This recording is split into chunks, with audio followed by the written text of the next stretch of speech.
संस्कृताय। संस्कृत कक्षा में आपका स्वागत है। मैं प्रतीत राम वर्मा आज श्री व्यास विरचित श्रीमद् भगवद गीता का 2वां अध्याय पढ़ाने जा रहा हूँ। भगवान श्री कृष्ण अर्जुन को माया मोह से मुक्त करने के लिए उन्हें उपदेश दे रहे थे और कह रहे थे, हे अर्जुन, तुम इस जन्म मृत्यु के चक्कर में क्यों मोहित हो रहे हो, क्यों युद्ध से मुँह मोड़ रहे हो। तुम ऐसा न करो, क्योंकि संसार है, संसार में जीना मरना तो लगा ही रहता है। अर्जुन से भगवान श्री कृष्ण कहने लगे कि हे अर्जुन, अव्यक्तादीनि भूतानि व्यक्तमध्यानि भारत अव्यक्तनिधनान्येव तत्र का परिदेवना। अव्यक्त में अप्रत्यक्ष होते हैं, दिखाई नहीं देते। क्या? आदि सारे प्राणी जन्म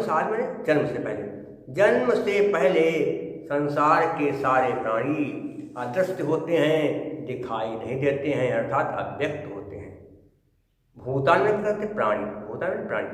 संसार के सारे प्राणी जन्म से पहले नहीं दिखाई देते हैं, अप्रत्यक्ष होते हैं।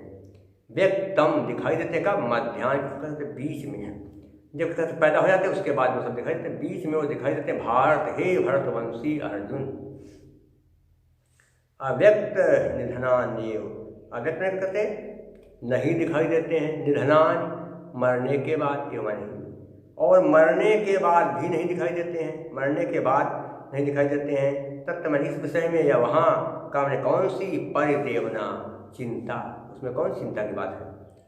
संसार के सारे प्राणी जन्म से पहले नहीं दिखाई देते हैं और मरने के बाद नहीं दिखाई देते हैं। जन्म से पहले नहीं दिखाई देते हैं और मरने के बाद भी नहीं दिखाई देते हैं, केवल बीच में दिखाई देते हैं। ये नियम है, क्योंकि जो पैदा हुआ वो मरा और जो मरा वो पैदा हुआ, बीच में कल आएगा, जब इतने संसार में रहेगा उन्हें दिखाई देगा। इसलिए इन लोगों के जीने मरने को लेकर चिंता की क्या जरूरत है। तुम चिंता क्यों कर रहे हो गया। देखिए कहाँ पर क्या है, अव्यक्त धन आदि, अव्यक्त धन आदि में गया अव्यक्तादि, अकह सवर्णे दीर्घा हो गया। निधनान धन एव, निधनान धन एव, नाम में ई के बाद कहते क्या हो गया, ई के बाद नाम में ई के बाद ई के बाद कोई स्वर आए तो इससे किसी का मेल हो तो क्या होगा, ई का या बन जाएगा, इसमें एक ही मात्रा लेकर उससे आधा कर देंगे। निधनान धन एव बनेगा निधनान एव, कोण। अव्यक्त में क्या बनाएंगे, नाव्यक्त, क्या बनेगा, नाव्यक्त, नहीं तत्पुरुष समास हो जाएगा। और इसके अलावा क्या होगा, व्यक्तम मध्यान, व्यक्त मध्यान दिखाई देते हैं, व्यक्त होते हैं बीच में, जो है व्यक्त मध्यान ए ते बहुव्रीहि समास। भारत में भारतस्य पत्यम पुमान, अण प्रत्यय हो जाएगा। पिता के नाम पर जब पुत्र का नाम रखा जाए तो वहाँ पर अण प्रत्यय। पर देवना में क्या होगा, टाप प्रत्यय हो जाएगा।